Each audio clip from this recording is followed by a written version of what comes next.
Om Namo Om Namo Bhagavate Vasudevaya. Om Namo Bhagavate Vasudevaya. So, Hare Krishna, dear devotees, thank you for joining. I'd like to seek the blessings of Radha Krishna, Radha Shyam Sundar, Radha Madhav, Krishna Balaram, Gaunitai, Srila Prabhupada, Guru Maharaj, and the assembled Vaishnavas, so that we continue with 11th chapter of the 12th canto. And this is the 32nd verse, which we'd like to read. You don't do Narayan Namaskritya anymore? I think it's been done already. Yeah, we done it. Sorry. That's okay. Madhadeshu Dvadas Sashru Bhagavan Kala Krupadre Loka Tantraya Charati Pritagdvata Shabir Ganaha. Translation: the Supreme Personality of Godhead, manifesting his potency of time as the sun god, travels about in each of the 12 months, beginning with Madhu, to regulate planetary motion within the universe. Traveling with the sun god in each of the 12 months is a different set of 6 associates. So this is the Lord manifesting as Suryadev. So this has been explained before in a previous chapter in this canto, how Suryadev represents Supreme Lord, and he travels through the 12 months. And Surya Narayan, yeah. And traveling with him is a whole load of associates. So let's go through this chapter. Summary description of the Mahapurush. In the context of worship, this chapter describes the Mahapurush and the various expansions of the sun in each month.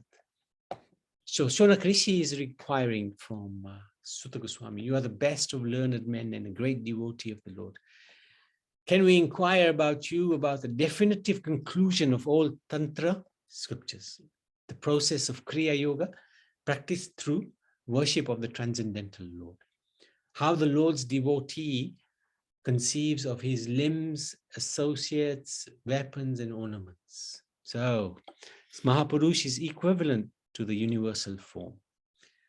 Sutta Goswami tells first to Shonak Rishi about the material objects through which one can understand the limbs, weapons, and garments of the Supreme Lord Hari.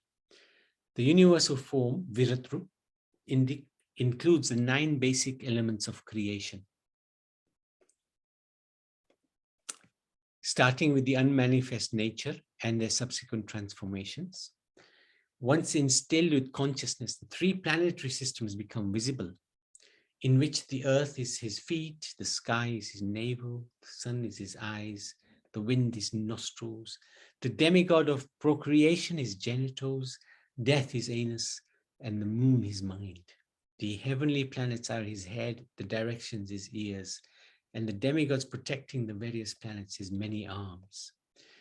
The god of death is his eyebrows, shame his lower lip, greed his upper lip, delusion his smile, and moonshine his teeth. The trees are the almighty Purusha's bodily hairs, and the clouds the hair on his head. One can determine the dimension of the Mahapurush by measuring the arrangements of the planetary systems within his universal form. So this is, of course, inconceivable. To measure even this universe is hard, let alone the Mahapurush. So the different paraphernalia of the Lord represents various material objects. On the chest, the Lord bears the Kaustubha gem, representing the pure spirit soul. In the Srivatsa mark, which is the manifestation of his gem's expansive effulgence. In his flower garland is his material energy, comprising the 3 modes of material nature. In his yellow garment is the Vedic meters, the sacred thread, the symbol syllable Om, composed of the 3 sounds, AUM. In the 2 shark-shaped earrings, the Lord carries the process of Sankhya Yoga. His crown is the supreme possession of Brahmlo. Ananta, the Lord's sitting place, is the unmanifest phase of material nature. And the Lord's lotus throne is the mode of goodness, endowed with religion and knowledge. The club the Lord carries is the chief element, prana. Prana, life air, very important, is prana. Incorporating the potencies of sensory, mental, and physical strength. His excellent concho is the element water. Sudarshan Chakra disc, the element fire. His sword, pure as the sky, the element ether. His shield embodies the mode of ignorance. His bow, named Sharang, is time. His arrow-filled quiver, the working sensory organs. His arrows are said to be the senses. Chariot is the active forceful mind. His external appearance is the subtle objects of perception. The gesture of his hands are the essence of all purposeful activity. The sun globe is the place where the sun, Supreme Lord, is worshipped. Spiritual initiation is the means of purification for the spirit soul. Rendering devotional service to the Lord is the process for eradicating all one's sins. Lord's umbrella is his spiritual abode, Vaikuntha, where there is no fear. Garud, who carries the Lord of sacrifice, is the threefold Veda. The goddess of fortune, Shri, is the representation of his internal potency. Vikshaksena is known as a personification of the Pancharatra and other tantras.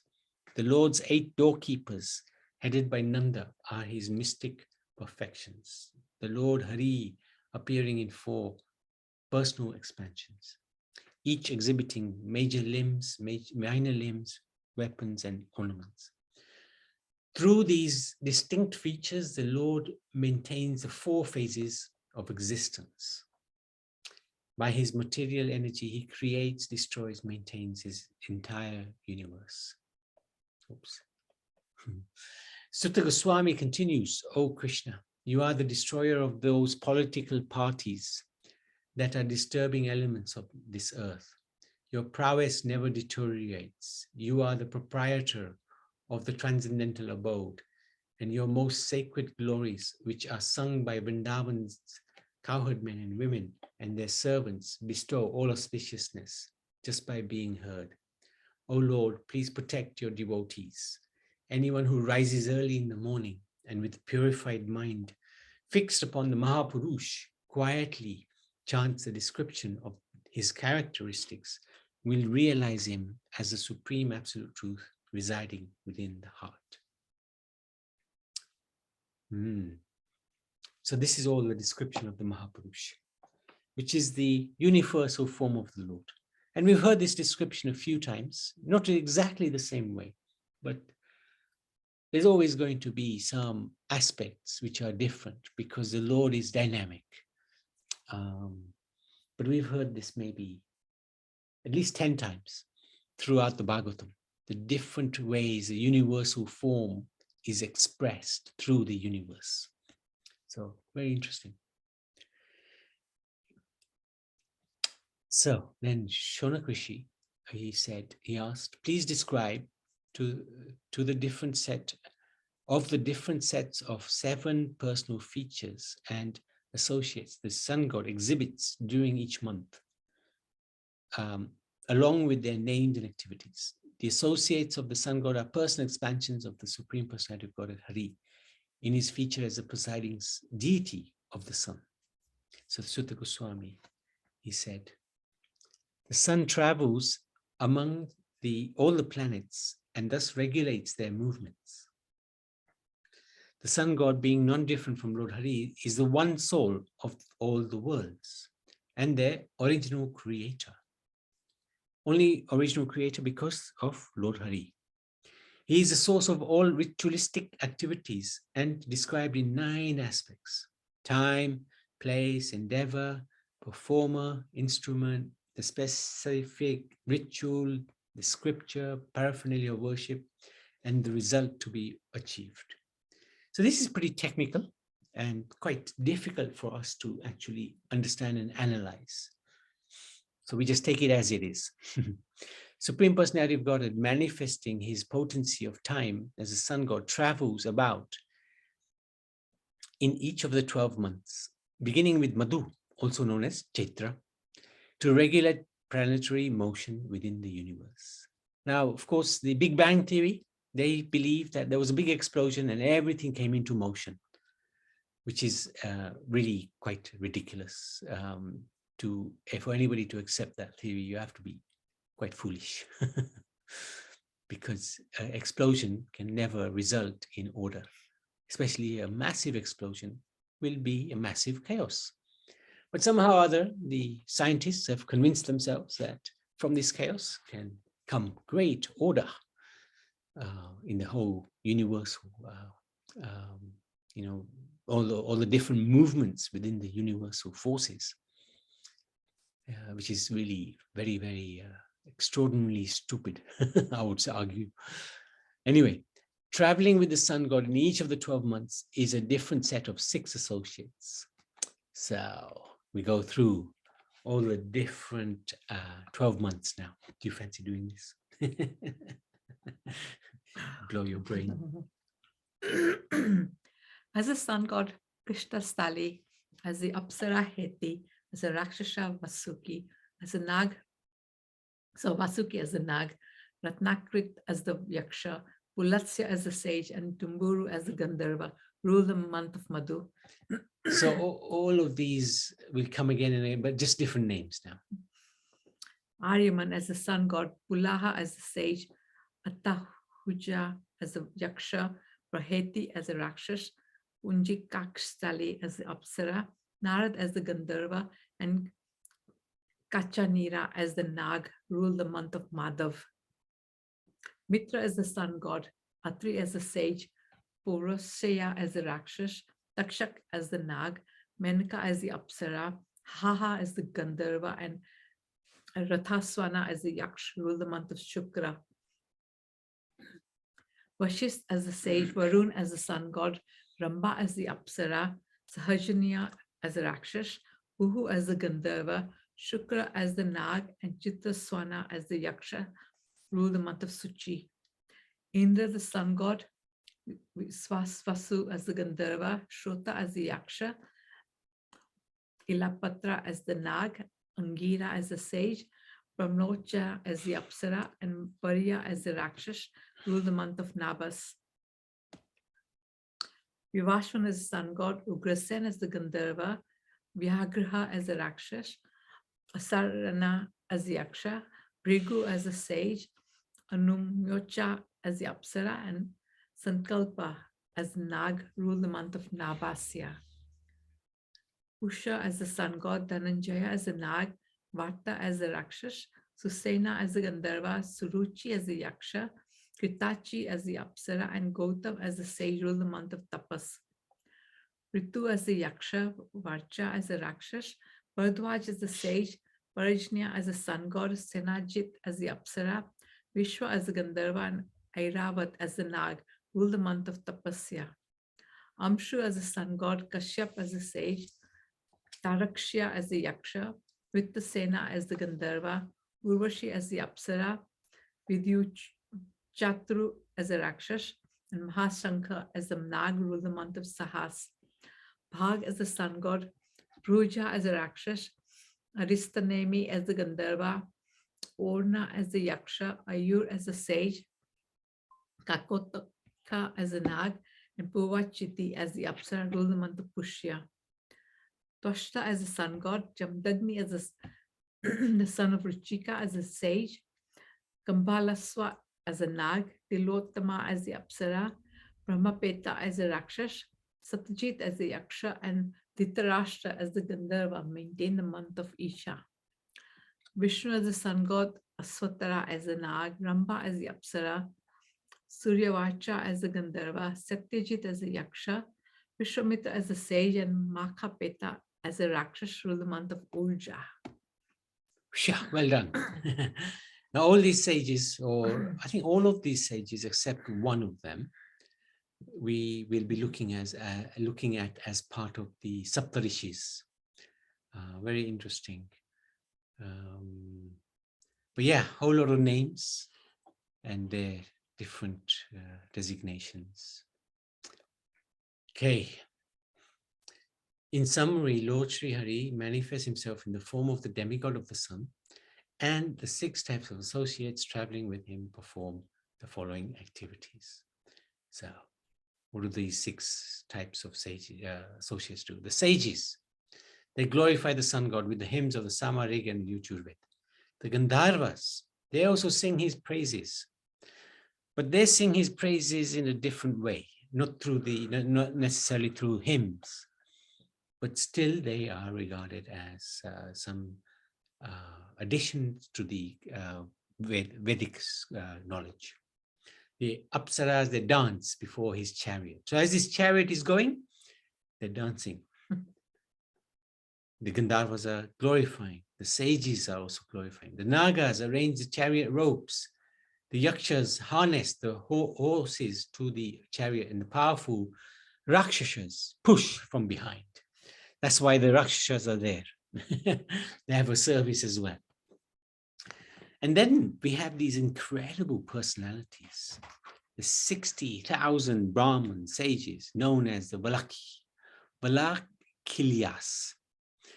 Facing the chariot, the 60,000 Brahmin sages known as the Valakyas travel in front and offer prayers to the almighty sun god with Vedic mantras. And they have a different function as well.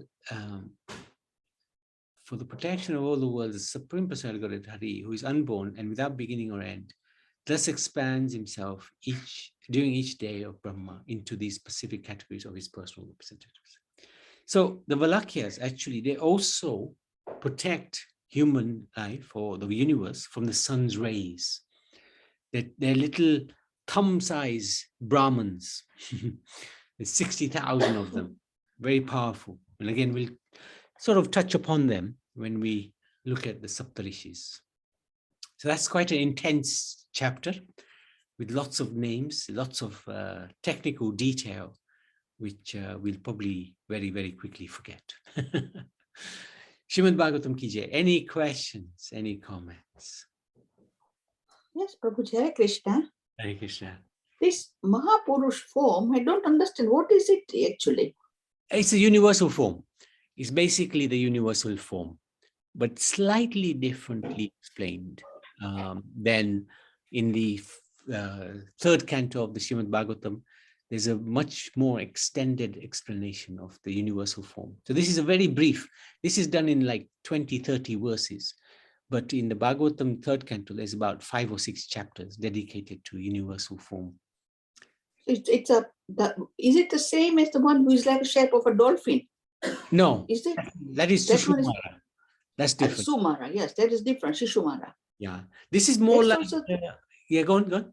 so I thought Shishumara was also a form of the Lord. It is a form of the Lord, but this is a little different. This is a little bit, you could compare it maybe to Arjun, what he was seeing, how the universal form is. But Arjun was seeing more the aggressive side of the universal form.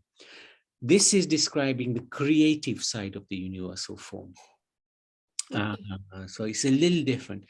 But this is much more explained in detail in the 3rd canto.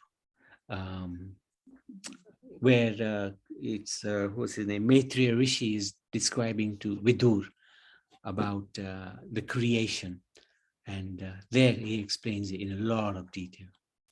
But here it's just a very brief summary. So this is similar to what Arjun saw on the battlefield. You could say that, but what he saw was a little different manifestation of the universe, because he saw the aggressive side. He saw the soldiers being killed, or Lord Vishnu chewing them up. So I think this was only focused on the face, the upper aspect of the Lord, isn't it? The faces of the Lord. Faces, yeah. Faces. Yeah. But he didn't see anything else. Yeah, I know he saw the whole form. But yeah, his focus was on the face. On the face only. That was the terrifying aspect of the Lord. Yeah. That's correct. So Mahapurush is basically the universal form, which only exists in this world, not in the spiritual world. No. And the other things about the sun god, it must be so much temperature. So whatever all these Apsaras and the Gandharvas and the Rakshasas, They must be of a different character there, isn't it? Bearing so Yeah. much heat. Yeah, yeah. They don't have bodies like ours. They're in the subtle body, mind, intelligence, and ego. So the gross body, it will not be manifest. It will be the subtle body that's manifest. The gross body will be there in the form of fire, maybe, but otherwise, it's a subtle body that's there. Even in the heavens, mainly it's a subtle body that is in existence. There is no in heaven. even in heaven, yeah. That's Also in Vaikuntha, the same. yeah, that's why they don't go old. They don't have earth, water, fire, earth, water. They don't have necessarily. The bodies are made of that. Their bodies are more subtle, very subtle. And so their enjoyment is unlimited. They're not restricted by the body. No. They don't get a headache, right? Yes.